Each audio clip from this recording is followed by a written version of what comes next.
Well, joining us now is political columnist Graham Thomson. Graham, thank you for joining us today. You're welcome.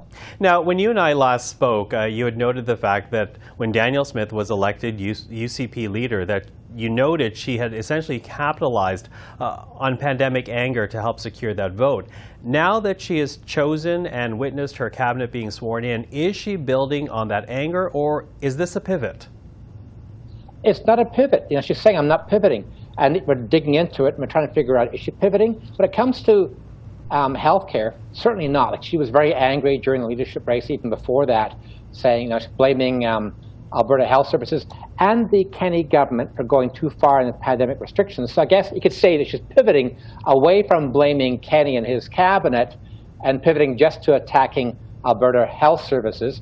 So this is a way, because look, her cabinet is made up of people who were elected under the Kenney banner in 2019. So she has to say, yeah, you really can't blame them for all the problems in the health system dealing with the pandemic. It's really the fault of Alberta Health Services. And so she's pushing ahead with this cabinet to really punish Alberta Health Services, firing the board, she says, replacing managers that are not towing her line, and also elevating the rights of the unvaccinated to the same level under Alberta's Human Rights Act as people who face real discrimination based on things like race. So it's not really a pivot, except a pivot away from attacking the Kenney cabinet, the Kenney government, because many of them are in her cabinet now. It's a big cabinet, by the way, 27 members. That's the biggest in Alberta history, one of the biggest in the country. And this is her keeping her friends close and her enemies closer. 5 of the leadership candidates out of the 6 who ran against her are all in cabinet. Well, let me pick up on that point, because it is interesting when you look at her cabinet, a mix of the tried and the true, along with supporters that got her to her post. Is this a team that can work? Is this a team that can unite what has been an uneasy marriage still between the former Progressive Conservatives and the former Wild Rose Party in the province? Yeah, it's interesting how, you know, being in government's a very powerful glue. You'll have people who were lambasting her just days ago, if they're put in cabinet, saying, oh, listen, you know, we're united, it's a great party. I was at the UCP convention on the weekend in Edmonton, and even though on the surface, a lot of support, 2,000 members there, many of them standing ovations for her speech, especially in the Sovereignty Act, standing up to Ottawa, but also punishing Alberta Health Services.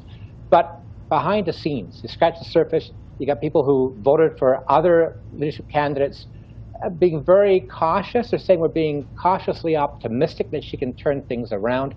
But this is a party that's still divided. This is still a leader who's only been in the job now 2 weeks, trying to show unity, trying to show excitement for the upcoming election in May. Is it going to work? It's just a matter of time will tell.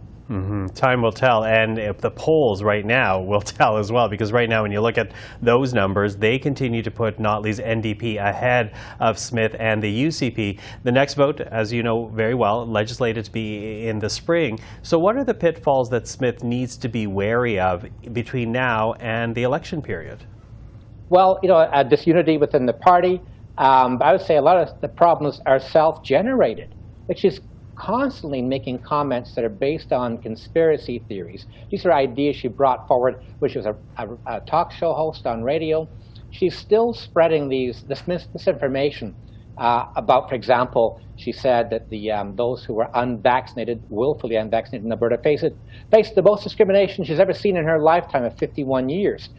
A ridiculous comment, but that goes to who she is. And the biggest problem, and it has been for Smith in the past when she was leader of the Wild Rose and lost the 2012 election to the Progressive Conservatives back then, was her own lack of judgment, making comments, standing by people who clearly were not, should not be in government.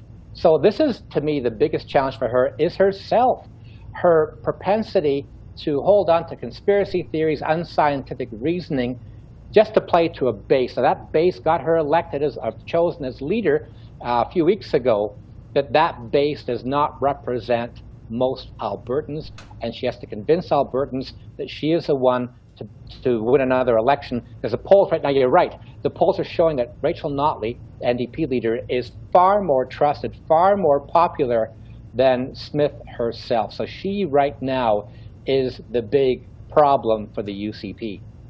Graham Thomson, thank you so much for the time. You're very welcome.